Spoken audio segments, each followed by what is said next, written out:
Welcome to Stone Hands, to the hands of stone. The speaking is always becoming yourself, being who you are. I will tell you a story. We went to Italy with my wife and with my children, and we climbed a mountain in the Alps.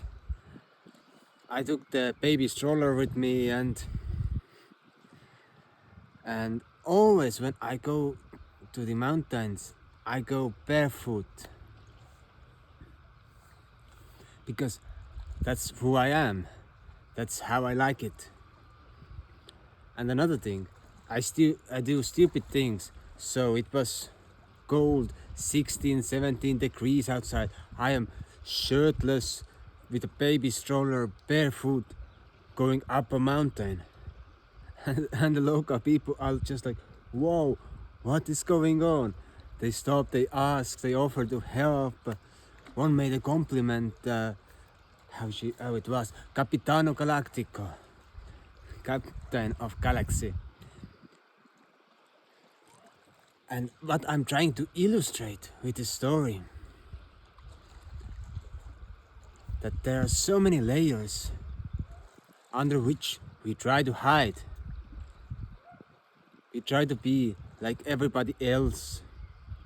We try to belong to the flock, but the greatest minds in the history, the greatest inventors, the painters, the businessmen, awesome. They have been the black sheep of the flock or the herd. And they have done their things in their own way. And at last, they have been recognized as great influencers. So, when you are on your journey of becoming a great orator, of a great speaker, it's about learning to be yourself. Of course, there are certain etiquettes in some places, and there are certain rules, but when you follow the rules and you feel uncomfortable, then those rules are not for you. But when you feel comfortable with the rules, then they are for you. And you play the game. You got to play the game.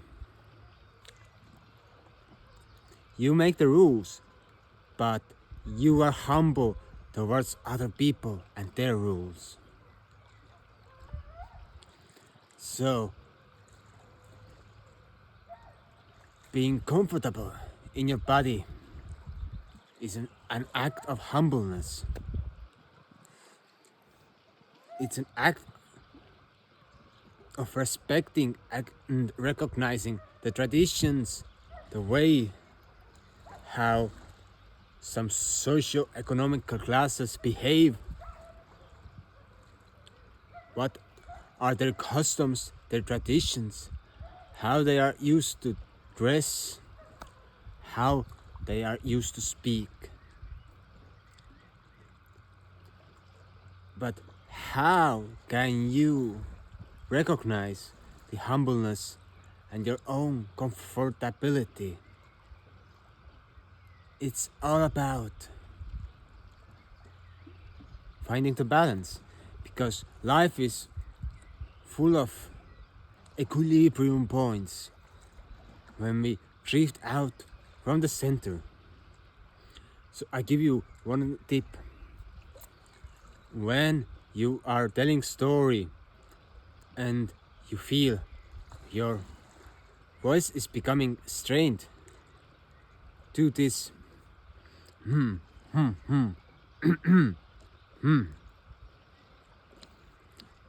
or you can do a long pause. It will help you to find the center of your own voice. And more, we stretch out from our own comfort zone. we find actually what is comfortable for us. So we tend to learn how it's the best way for us to behave in each situation. The first time I went to the mountains, I went with hiking gear, with a bag full of stuff and boots, and after I came down from the mountains, I realized I did not need anything from the bag or my boots.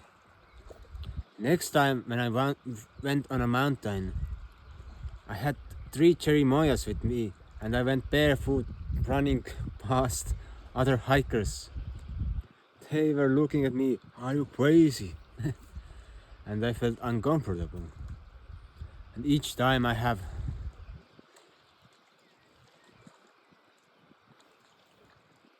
dived deeper into my own being. But I can be really classy. I can go to a ceremonial setting and give a speech, greet people, because I feel comfortable in that situation as well. It's about learning where we can expand our danger zone, and when we feel like, there is something in my heart, like there was this speech that I wrote when I was 16 in a school. We had a task of doing our end thesis, and I did not comfy with the rules. So I wrote a speech that did not change the world, and it was addressed to our head mistress in the school. And I was straightforward, honest, and confident. So when you are going to address something, be straightforward. Say clearly what you mean. So I said that the head mistress should step back because she is harassing children with her self-made up rules. She is imposing a cruel system to a young creative minds. And after the speech, teachers were shocked. The students were applauding, and it was published in a newspaper, in our nationwide newspaper. And from that on, I realized when there is something inside that is crippling or trembling, we must act upon it. We must make our own rules. We must change the uncomfortable situation. There is no one else to change it. Yes, we can pray to God, we can pray to the universe, but the most efficient solution is making the change. Deciding, stepping out. Sometimes we got to step out for other people. Like there was this fat boy in Ireland throwing other children with rocks. They were crying and he was just throwing them. And they're like, "Hey you fat boy, stop that." And the fat boy just drops the stone and, "Oh, what just happened?" And other children were freed from his tyranny. The tyrant was conquered.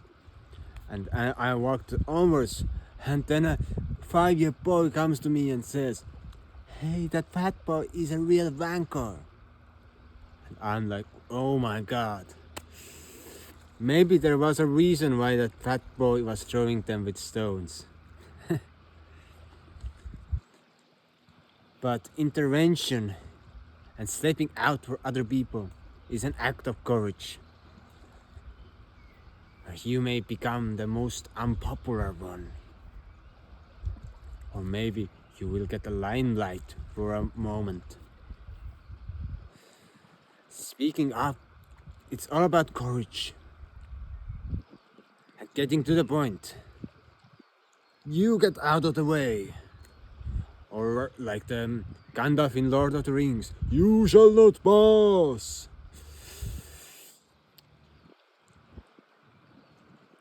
The act of courage is choosing the words that go straight into the point, that touch the hearts of the people.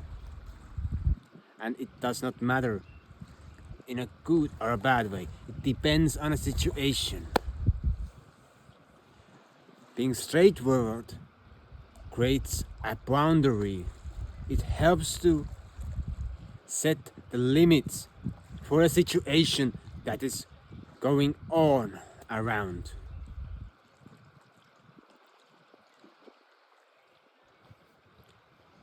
As we set boundaries, we can act within them and be great people. Sea is liquid. It has beaches. It has mountains. It has land surrounding us. Or is it vice versa? Is the sea surrounding the land as we are living on a blue planet? And being on the edge of one place, being on the edge of the land and the sea, being on the edge of tension, being on a cliff, being the outcast of a social norm, that's the greatest place to be, to empower thyself for making a social change, for making a change that is burning in your heart.